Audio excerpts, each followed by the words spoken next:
Nobody likes a dusty arena. I looked around because there are many companies that provide huge tanks for watering your arenas, but they didn't have anything small.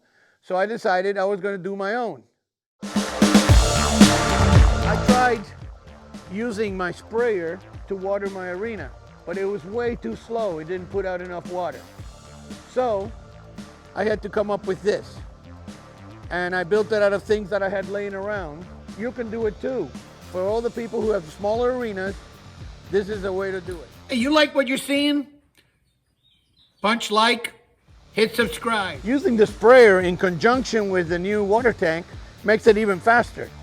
Now, to save time, while I'm watering the arena, I'm using my tire device that I built that you can see on the video Horse Poop Draws Flies that I use breaking up poop in the paddocks.